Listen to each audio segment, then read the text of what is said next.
All right, here we have the basic externality problem in algebraic form. I see a typo here.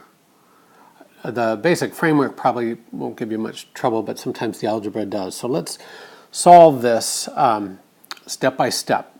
So notice a few things. We've got a demand curve, and of course that's the marginal private valuation function always. And since there's no positive externality, that's going to also be the marginal social value function. And then we have the supply function here, and that's going to be the marginal private cost function. And we do have an external cost, a negative externality, so the marginal social cost is going to be million gallons per day. All right, my little iPad is getting old and froze up on me there.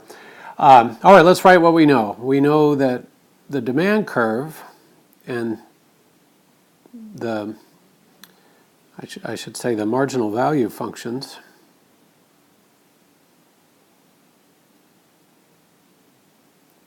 are given by price, which is equal to the marginal private value, which is equal to the marginal social value.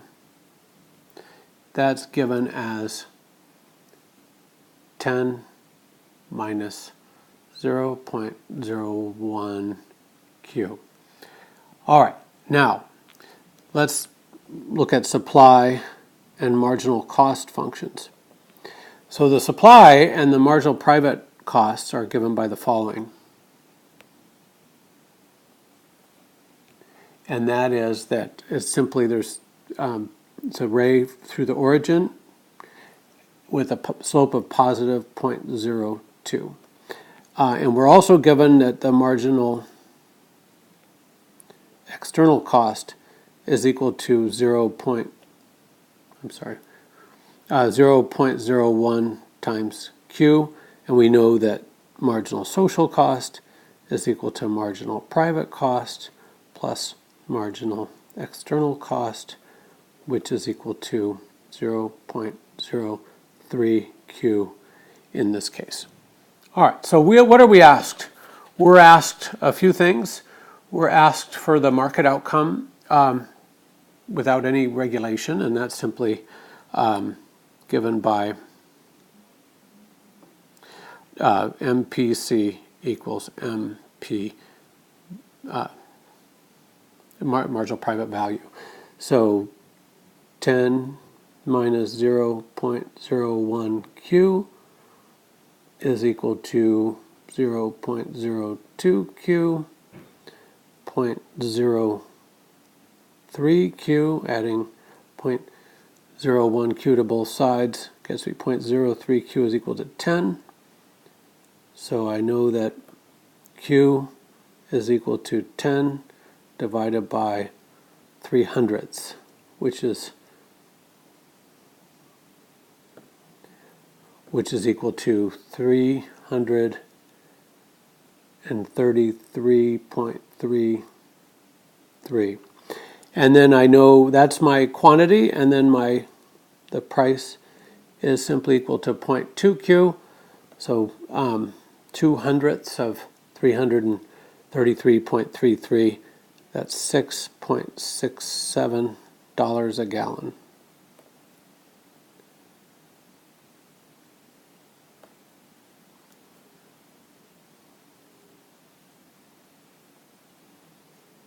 My iPad is freezing up again. Let's erase the scribble. I guess I should check, is that million? That means quantity is 333.33 million gallons per day.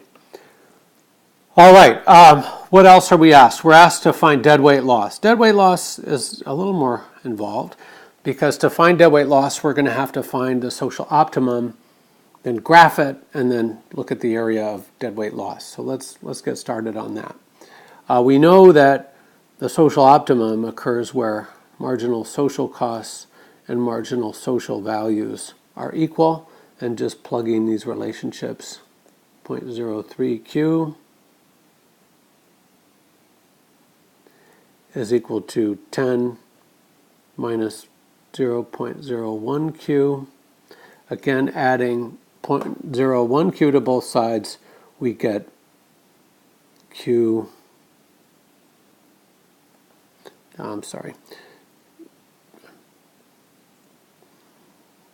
We get, what do we get? We get 0.04 Q equals 10.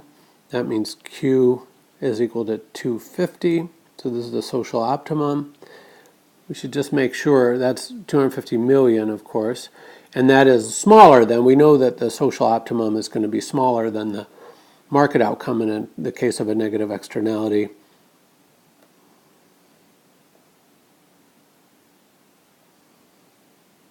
And that means price, let's read from the demand curve, 10 minus 0.1 Q, 10 minus 2.5, 7 point, oh shoot.